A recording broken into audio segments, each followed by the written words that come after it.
Varicose veins కి సరైన చికిత్స కోసం సంప్రదించండి ఎవిస్ హాస్పిటల్. నమస్తే రమగారు. నమస్తే రమగారు, పీరియడ్స్ లో కొన్ని పనులు చేయమంటారు, కొన్ని పనులు చేయకూడదు అంటారు. అసలు పూర్వకాలం అయితే చక్కగా ఆ 5 రోజులు ఒక పక్కన కూర్చోబెట్టి పూర్తిగా రెస్ట్ ఇచ్చేవాళ్ళు, శరీరానికి మనస్సుకి కూడా.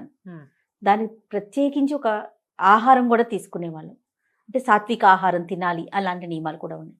సరే, రోజులు మారాయి, కాలంతో పాటు మనం కూడా పరుగులు పెడుతున్నాం, ఆడవాళ్ళు ఇంటికే పరిమితం కావట్లేదు కాబట్టి కొన్ని చిన్న చిన్న మార్పులు చేసుకున్నాం. కానీ కొన్ని విధానాలు మాత్రం మనం మార్చుకోం. ఫర్ ఎగ్జాంపుల్, పచ్చళ్ళు పట్టుకోకూడదు, లేకపోతే బీరువా పట్టుకోకూడదు. బీరువా పట్టుకోము, కూడదు ఏమో నాకు తెలియదు, కానీ తీయము, అన్నిట్లో చేతులు పెట్టేయము, ముఖ్యంగా పూజ చెయ్యము, పూజ గదిలోకే వెళ్ళాం. ఊడ్చే అవకాశం లేకపోతే అలా వదిలేస్తాం. పూర్తిగా అయిపోయిన తర్వాత స్నానం చేశాకే మనం అటువైపుకి వెళ్తాం. కానీ ఈ మధ్యకాలంలో కొన్ని సోషల్ మీడియాలో నేను చూస్తూ ఉన్నాను అమ్మగారు, ఎందుకు చేయకూడదు, తప్పేంటి, ఇది కూడా భగవంతుడు ఇచ్చిందే కదా, మొత్తం ఆయన బిడ్డలమే కదా, చేస్తే ఏమవుతుంది, నేను ఇలా చేసేసాను, నాకేం కాలేదు, నేను చాలా హ్యాపీగా ఉన్నాను, ఇలాంటి కామెంట్స్ చూస్తూ ఉన్నామండి. మీరు ఏదైనా చెప్తారా నాకు? కొన్ని విషయాలు ఎందుకు మాట్లాడుతూ ఉన్నామో తెలియకుండా మాట్లాడుతూ ఉంటాను జయ. సోషల్ మీడియా వచ్చాక మనకి ప్రతిదాని గురించి ప్రతి వాళ్ళు ఆడలేదు, మగలేదు, చిన్నలేదు, పెద్దలేదు, అన్నీ మాట్లాడేయాలి, అన్నీ అడిగేయాలి, అన్నీ చెప్పేయాలి, ప్రతిదీ చూపించేయాలి. ఏదనిపిస్తుంది అనిపిస్తే ఏ ఊహ వస్తే ఆ ఊహ ప్రతిసారి నేనైతే నాకు ఒక ట్యాగ్ లైన్ ఉంటుంది, ఫాలో యువర్ ఓన్ రిలీజియన్, నీ సొంత విధి, సొంత ధర్మం, మీ ఇంట్లో నీ ముందు వాళ్ళు ఏం చేశారో అది. ఓకే, నీ పక్కన ఉన్న వాళ్ళు, నీ ఫ్రెండ్స్ ఎవరో, మేము ఇట్లా చేస్తాం, మీరు ఎట్లా చేయరా, ఎట్లా చేయకపోతే తప్పు, పాపం, అదేదో పాయింట్లు. ఈ పాయింట్లతోటి వీళ్ళేమో కాంప్లికేటెడ్గా అయిపోయి వాళ్ళని కాంప్లికేషన్స్ వచ్చి ఓసీడీలు వచ్చేసి పిచ్చి వెర్రి ఎత్తిపోయి జబ్బులు చేసి చచ్చిపోతున్నారు. ఏమనాలంటే ఒకసారి ఎంత దిక్కుమాలిన మాటలు మాట్లాడతారంటే, దేవుళ్ళు ఎందరు, వాళ్ళల్లో వాళ్ళకి తేడాలు. ఈ పూజలు మేము చేయకూడదు, 3 రోజులు చేయకూడదు, 5 రోజులు చేయకూడదు, 7 రోజులు చేయకూడదు, ఎన్ని రోజులు చేయకూడదు, ఇదొకటి.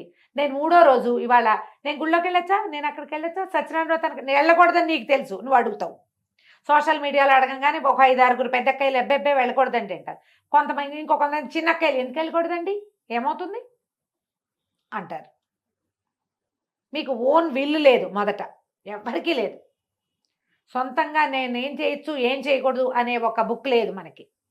మన ఇంటికి ఒక రూల్ బుక్ ఉంది, ఆ చచ్చిన మన ఇంటి రూల్స్ మనం వినం. ప్రతి ఒక్కరికి ఉంటుందిగా, ప్రతి ఒక్కరికి ఇదైతే ఉంటుంది కదా. పీరియడ్ సమస్య ఈ సంవత్సరమే పుట్టింది కాదుగా, సోషల్ మీడియాతో పుట్లా, అది అనాదిగా దాంతోటే మనం బతికుంటున్నాం, మనం ఉన్నాం, అసలు అంతే కదా, అనాదిగా ఉన్నదే కదా.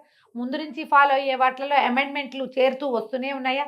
50 ఏళ్ళ నాడు పీరియడ్ వస్తే కాలేజీ స్కూళ్ళకి వెళ్ళేవాళ్ళు కాదు, అసలు కాలేజీలే లేవు అప్పుడు, తర్వాత వచ్చినాయి. పీరియడ్స్లో ఉంటే ఏదో విడివిడిగా ఇంట్లో బయట కూర్చొని కాలేజీకి వెళ్ళి చదువుకొచ్చేవాళ్ళు. అందుకని కాలేజీ నుంచి రాగానే అందరూ బట్టలు మార్చుకునేవాళ్ళు. తర్వాత ఆఫీసులు వచ్చాయి, ఉద్యోగాలకు వెళ్తున్నారు.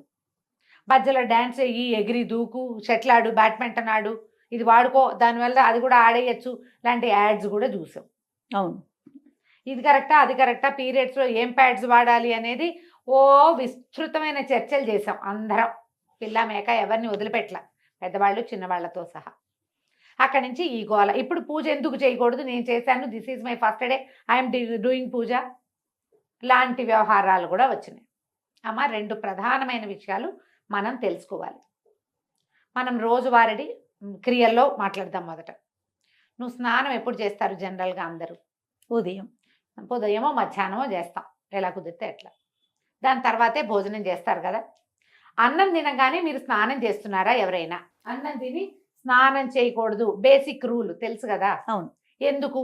దానికి ఒక క్వశ్చన్ ఉందిగా, సైన్స్ ఏమిటి? అన్నం తిన్నాక మనం పొట్టలోకి ఇంత ఆహారం పడేస్తే శరీరంలో ఉన్న రక్తం అంతా వెళ్ళి ఆ పొట్ట మెషిన్ మీద పనిచేస్తుంది. అవును, ఇలాంటప్పుడు నువ్వు నీళ్లు పోసి ఆ మెషిన్, వేడెక్కి ఉన్న మెషిన్ మీద పెన మీద నీళ్లు చల్లినట్టుగా నువ్వు నీళ్లు పోస్తే డైజెషన్ ప్రోగ్రామ్ ఆగిపోయి జబ్బు చేస్తుంది. ఇది అందరు ఒప్పుకుంటారు కదా, బేసిక్ రూల్. పిల్లలకి కడుపు నిండా పాలు ఇచ్చి లేదా బాగా చక్కగా సెర్లాక్ తినిపించి నీళ్లు పోతే కక్కేస్తారు, తెలుసు కదా అందరికి. అవునండి కదా. ఇప్పుడు పీరియడ్ టైం అందరికీ రాదు, కొంత మగవాళ్ళకి అస్సలు 0, ఓన్లీ ఆడవాళ్ళకి. 10 ఏళ్ళు దాటిన తర్వాత 50 ఏళ్ళకి 55 ఏళ్ళకి దగ్గరలో ఈ మొత్తం పీరియడ్ అంతా ప్రతి నెల ఈ ఋతు అవస్థ ప్రతి ఆడవాళ్ళకి వస్తుంది. ఋతుస్రావం అత్యంత సహజమైన క్రియ. స్త్రీ శరీరంతో చేయబడుతుంది. అది నెలంతా మీ శరీరం ఏం చేస్తుంది, ఒక 20 రోజుల పాటు పనిచేసి స్త్రీల లోపల గర్భధారణకి అనువుగా ఒక బ్యాగ్ని ఏర్పరుస్తుంది. అవును. దాని పని అది చేసుకుంటూ ఉంటుంది దాని సిస్టమ్ ప్రకారం. ఎప్పుడైతే గర్భధారణ సమయం దాటిందో, ఎప్పుడైతే ఓవ్యులేషన్ పీరియడ్ దాటిపోయింది, అక్కడ ఏమి ఓవ్యులేట్ అవ్వలేదు, ఏం అవ్వలేదు, గర్భావస్థ రాలేదు, తర్వాత ఏమవుతుంది, ష్రెడ్ అయిపోయి దాని అంతట అది ఊడిపోయి దాని ఏ ముచుకకి అది పట్టుకుని ఉన్నదో ఆ బ్యాగ్ అది వదిలేస్తుంది. అది స్లోగా బయటకు వచ్చేస్తుంది, డిశ్చార్జ్ అయిపోతుంది. డిశ్చార్జ్ అయ్యి సహజంగా అత్యంత సహజమైన క్రియ. దీని గురించి వెగటుగా మాట్లాడడానికి వీల్లేదు. ఎందుకంటే నీ బతుకు దాని మీద ఉంది, మనుషుల పుట్టుక దాని మీదే ఉంది. దాన్ని గౌరవించి తీరాలి. ఈ ష్రెడ్ చేసే టైంలో శరీరం లోపల ఎక్కడో ఉన్నది, అది ఒక మార్గం ద్వారా నిదానంగా అది బయటకు వచ్చేటప్పుడు శరీరంలో ఉన్న క్రియలన్నీ స్లో అయ్యి ఈ క్రియకి దోహదం చేస్తాయి. సైన్స్ డాక్టర్లు కూడా చెప్తారు కదమ్మా. ఏ డాక్టర్ గైనకాలజిస్ట్ అయినా చెప్పేదేగా. పీరియడ్స్లో రెస్ట్ ఇవ్వండి అని చెప్పే డాక్టర్లు లేరా? ఉన్నారు, 100% ఉన్నారు. అవసరమైతే చేయండి అమ్మా, అవసరం లేకుండా మీరు సీనియర్ గైనకాలజిస్టులు 100 మంది ఇంటర్వ్యూలు చూస్తాను చేయా నేను. అవునండి. గైనకాలజిస్ట్ అనగానే ముందు అదే వింటాను నేను మిగిలిన మానేస్తా. పీరియడ్ టైంలో సాత్వికంగా తినండి. గైనకాలజిస్ట్ చెప్పకర్లా, మన ఇంట్లో ఉన్న ముస్సిలి మా అమ్మ కూడా చెప్తుంది. అవును, హాయిగా లైట్ ఫుడ్ తినండి, రెస్ట్ తీసుకోండి, ఓ పక్కన ఉంచండి. కొంతకాలము దీని మీద అవగాహన లేక వీళ్ళని స్నానాలు చేయనివ్వకుండా ఒక మురికి చీకటి కొట్లలో వాళ్ళని చూస్తేనే పాపం అన్నట్టుగా జరిగింది. నేను కాదని అన్నం, ఒక రకమైన అవగాహన లోపమే కానీ అసలు క్రియ మాత్రం చేశారు. వీళ్ళకి రెస్ట్ మాత్రం ఇచ్చేవాళ్ళు. అవును, దీనికి ప్రధానంగా కావాల్సింది రెస్ట్. అది జరిగింది, అదైతే జరిగేది. వాళ్ళని ఇంటి పనులలోకి రానివ్వకుండా ఓ పక్కన వచ్చారు, చూస్తేనే పాపం అన్నట్టుగా ప్రవర్తించిన వాళ్ళు కూడా కొంతమంది ఉన్నారు. వాళ్ళకి అవగాహన లేక, అది ఎక్కడ పర్సెంటేజ్ తక్కువ కదండి, చాలా తక్కువ. ఆ ఒకటి హైలైట్ చేసి మాట్లాడకండి దయచేసి. మీరెవ్వరూ ఆ పరిస్థితుల్లోకి వెళ్ళాల. ఇప్పుడు సమాజంలో ఉన్న వాళ్ళు ఎవరు దాన్ని చూసిన వాళ్ళు చాలా 10% కూడా లేదు. అవునండి. ఇప్పుడు మాట్లాడే వాళ్ళు ఎవరికి దాని గురించి తెలియదమ్మా. అక్కర్లేని మాటలు అవన్నీ పక్కకుంటే సరిపోతుంది. అయినా ఇప్పుడు ఇది డిశ్చార్జ్ అయిపోతుంది నిదానంగా. అప్పుడు నువ్వు తిండికి ఎక్కువ అవి ఇవి తినేసి వృక్ష పదార్థాలు తిని పొట్టకి పని కల్పించద్దు. నీ గర్భంలో పొట్టలో వేరే క్రియ జరుగుతోంది, దాన్ని స్లోగా జరగనివ్వు. జరిగిపోతుంది దాని దారినది. అయిపోయాక 4 రోజులు అయితే జనరల్గా పాత రోజుల్లో 3 days ఫుల్ బ్లీడింగ్ అయ్యేది. ఇది లెక్క. 4వ రోజు స్వల్పంగా ఉండేది.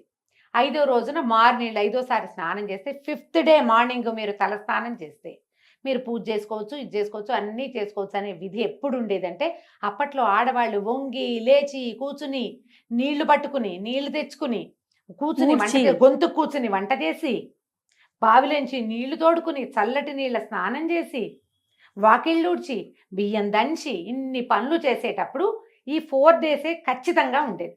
నాకు కూడా తెలుసు, నా సొంతంగా కూడా.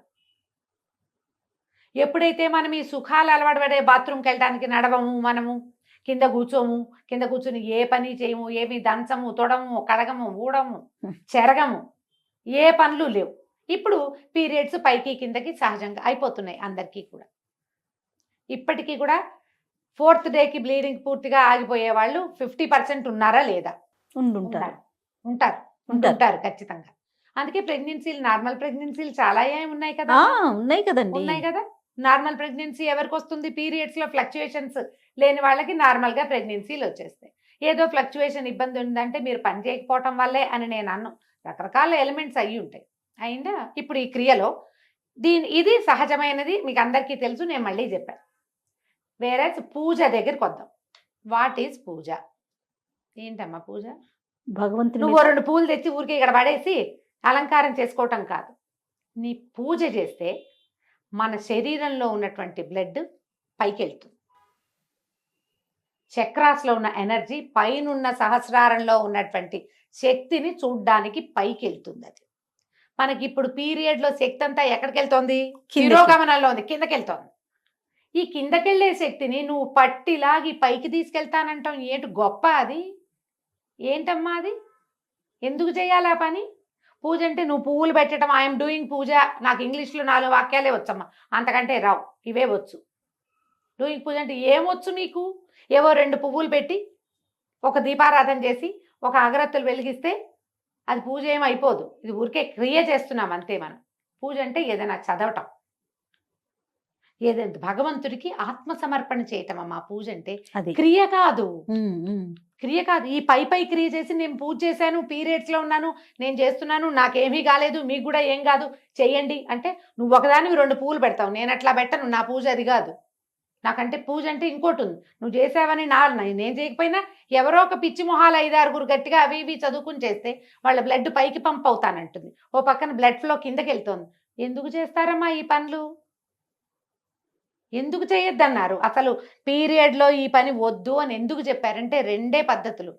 తిరోగమనం కిందకి ఫ్లో అవుతున్న దాన్ని నువ్వు పైకి పంప్ చెయ్యొచ్చా? ఈ పూజ పిచ్చి ఎందుకు? 5 రోజులు నువ్వు ప్రశాంతంగా ఉండొచ్చే, 4 రోజులు పూజొద్దు, వంట తంట చేయబోక హాయిగా ప్రశాంతంగా ఉండు, నీ శరీరం బాగుంటుంది, నీ హార్మోన్స్ చక్కగా ఫ్లో అవుతాయి. ఒకవేళ నీ ప్రెగ్నెన్సీలు మనం ఇప్పుడు కంటల్లో 5 వరకు అంటే బాగా కనేవాళ్ళమ్మా. అవును. ఇప్పుడు కనడాలు లేవు, ఎవరు 1, 2 కంటాం. కొన్ని అసలు ఆ 1 కూడా వద్దనుకునే అవి కూడా తయారైనాయి ఇప్పుడు, అవి వద్దని. కానీ మీకు మీ శరీరం తన పని చేస్తుంది. బుద్ధి నీది, వద్దనుకునే బుద్ధులు మనవి. శరీరానికి మాత్రం దాని ప్రకృతి ధర్మం ప్రకారం ప్రతి నెల అది రెడీ అవుతూనే ఉంటుంది. నువ్వు వద్దన్నా అది మాంద కదా. నువ్వు అదేం చేస్తుందో దాన్ని చేయని, అది ఏ రకంగా వెళ్తుందో దాన్ని వెళ్ళని వాళ్ళు. కానీ నీ ఐడియాస్ తోటి శరీర ధర్మాలని పాడు చెయ్యొద్దు. పూజ చేస్తే నాకేమీ కాలేదు, నాకేమీ కాదు అన్న నమ్మకం నీకుంటే నువ్వు నీ ఇంట్లో చేసుకో, దాన్ని ఫేస్బుక్లోను వాటిలోనూ పెట్టకు. నేను కొన్ని ప్రశ్నలు ఎప్పుడు ఎదుర్కొంటాను జయ. వాళ్ళ 4th డే గుళ్ళోకి వెళ్తా, ఎప్పుడు వెళ్ళను ఎందుకు అడుగుతారమ్మా? నాకు తెలియక అడుగుతా. సొంతంగా డిసైడ్ చేసుకోరు మీరు? ఇది మీ పర్సనల్ థింగ్ కదా. అంతే నాకు కదా ఎంత కోపం వస్తుందో జయ. అంటే ప్రశ్నలు అడిగితే మీ కోపం వస్తుందా? పెద్దవాళ్ళు మీరు ఇలా మాట్లాడచ్చా అంటారు రమ్మగారు. నువ్వు కూడా అంటావు. అవును, నువ్వు కూడా అదే మాట అంటావు. నేను అంటాను నీ సొంత పర్సనల్ థింగ్ నువ్వు ప్రతిసారి చేస్తావు. మీ ఇంట్లో మీ అమ్మ చెప్పింది, అమ్మమ్మ చెప్పింది, మేనత్త, అత్తగారులు అందరూ చెప్పుంటారు కదా, ఈ క్రియ ఉన్నప్పుడు ఇది చెయ్యకూడదు అని. నాతో అవుననిపించుకోవాలని మీరు ఎందుకు అనుకుంటారమ్మా? అసలు తప్పు కదా అది. నాకేం బ్లీడింగ్ లేదండి, నువ్వే డిసైడ్ చేసుకో. రెండో మనిషి నీకు అనుమానం ఉంది కాబట్టి నన్ను అడుగుతావు. అనుమానం ఎప్పుడు వస్తుంది జయ? అది తప్పని నీకు తెలిసినప్పుడు కాదు. అంతే కదా. అవునా కాదా? ఖచ్చితంగా. దయచేసి ఈ పీరియడ్స్కి ప్రవచనకర్తలు, పెద్దవాళ్ళు, ఆడవాళ్ళు మాట్లాడడం మానేయండమ్మా, స్పందించడం మానేయాలి. ఇది లాస్ట్ స్పీచ్. నేను మళ్ళీ ఇంకొకసారి పీరియడ్ మీద నీతో మాట్లాడి చేయ. పీరియడ్స్ గురించి ఇక నన్ను అడగద్దు, నేను చెప్పను. ఇవి వినడం వల్ల మీరు కేసులు చుట్టాలనేనేమో అవి చూస్తున్నాను. ఇవి అతిగా మాట్లాడతారు, మగవాళ్ళు కూడా చెప్తున్నారమ్మా అక్కర్లేని మాటలు. ఎందుకు వచ్చింది ఇవి ఈ మాట్లాడడము? ఈ విన్న వాళ్ళలో ఒక్కొక్కళ్ళు భయస్థులు, పిరికి వాళ్ళు, పాపం మానసికంగా బలహీనలమ్మా. ఇవి విని భయపడి చచ్చి అదేదో ఎక్కడైనా అంటిందేమో, ఏదైందేమో, ఓసిడీకి లోనయ్యి జీవితాలు మిజరబుల్ చేసేసుకుంటున్నారు జయ. 40 పైన కేసులు మాట్లాడాను జయ ఈ ఒక్క విషయం మీద. నేను 40 కేసులు భాగం పైనే. ఒట్టి శుభ్రత అది కాదు, పీరియడ్ రిలేటెడే చచ్చిపోవడానికి సిద్ధమయ్యే కేసులు చూస్తున్నా నేను. సూసైడ్లు చేసుకుంటున్నారు, దాంట్లోకి వెళ్ళిపోతున్నారు. పిల్లలు కలిపేశారని, ముట్టు కలిసిపోయిందని, అదేదో పంప మునిగిపోతుందని, ఆ 3 రోజులు వాడుకున్న బట్టలు మళ్ళీ వాడుకోకూడదని, గాజులు వేసుకున్న వాళ్ళు గాజులు కూడా తీసి బయట పారేయాలని, ఎన్నెన్నో మార్చాలి, ఇల్లంతా కడిగేసేయాలి, బట్టలన్నీ ఉతికేసేయాలి, దుప్పట్లన్నీ తీసి బయట పారేసేయాలి, పిల్లలు స్కూల్ నుంచి ఇంటికి వస్తే డేగ కళ్ళతో ఆ పిల్లలకి తల్లికి రిలేషన్ ఉండటల్లా ఇట్లా అవుతోంది. మీరందరూ మాట్లాడడం మానేయండి దయచేసి. అయితే అతివృష్టి రేపు అనావృష్టి చూస్తున్నాం. అవునా కదా రమ్మగారు? ఎవరి ఇళ్లలో ఏముందో వాళ్ళ ప్రకారం వాళ్ళని పాటించుకొనివ్వండి దయచేసి. పీరియడ్స్ లో చేయొచ్చా అని ఎవరైనా అడిగితే అమ్మా, ప్రవచనకర్తలు మీరు మాట్లాడకుండా ఉంటే చాలా రకాల మానసిక సమస్యలకి అసలు సమాధానాలు లేని స్థితిలో వాళ్ళని పెట్టేసిన వాళ్ళం అవుతున్నాం. నేను కూడా ఇంక్లూడెడ్ జయ. నేను చెప్తున్నా కదా, చేసిన పాపని చెప్తే పోతుంది. ఇదే లాస్ట్ వీడియో జయ. ఇక మళ్ళీ పీరియడ్ రిలేటెడ్ ఇష్యూ క్వశ్చన్, ఏ పండగ గురించి నువ్వు పీరియడ్లో ఉంటే ఎప్పుడు చేసుకోవాలమ్మా? పోలిపాడ్యమి నాడు దీపం పెట్టాలి. పాడ్యం వెళ్ళిపో రోజు నువ్వు బయట ఉన్నావు, 5 రోజుల తర్వాత మార్గశిర మాసంలో దీపం పెట్టమని నేను చెప్పచ్చా నీకు? తప్పు కదా. వినాయక చవితి నాడు పీరియడ్ వచ్చింది, ఎప్పుడు చేసుకోవాలి? ఏమి ఒక సంవత్సరం మానేసి వచ్చే సంవత్సరం చేసుకోకూడదమ్మా. కాదు రమ్మగారు, వినాయక చవితి పూజ దగ్గర నుంచి దసరా నవరాత్రుల దగ్గర నుంచి ప్రతి దానికి ఈ ప్రశ్నే చూస్తూ ఉంటాం అయినా మనం. కార్తీక మాసం, అది కూడా కార్తీక మాసం 5 రోజులు దీపాలు, పీరియడ్ వచ్చింది మా ఇంట్లో దీపం ఎలా ఏమవుతుంది కొంప మునక? మానేసేయండి. తర్వాత పెట్టుకో. నీ స్థితి నీకు ఒకదానికే కాదు కదా, నీ చుట్టూతో ఉన్న ప్రకృతి కూడా తెలుసు కదా. ఎస్, పిల్లలుంటే పెట్టించండి, లేకపోతే మానేయండి. కేవలం కామెంట్లలో ప్రశ్నలు మీ దాకా తీసుకొస్తున్నారు అమ్మగారు, కానీ మీరు పర్సనల్ గా కూడా ఎన్నో ప్రశ్నలు మాట్లాడతా. ఎదుర్కోవాల్సి వస్తుంది, మాట్లాడాల్సి ఈ వస్తుంది. 5 రోజులు పెట్టుకోలేనమ్మా, ఇప్పుడు ఏం చేయనమ్మా, ఆ తర్వాత పెట్టుకోండి అమ్మా అని చెప్తా. ఇదే ఆన్సర్. అవునని చెప్పాలి జయ, కనీసం 30 మందికి చెప్పా ఈ మాట, తెలుసా? కార్తీక మాసం రోజు దీపం పెట్టుకోవాలి కదమ్మా, పీరియడ్ లో పెట్టుకోలేము, అప్పుడు ఎలాగమ్మా? మీ ఆయనతో పెట్టించండి.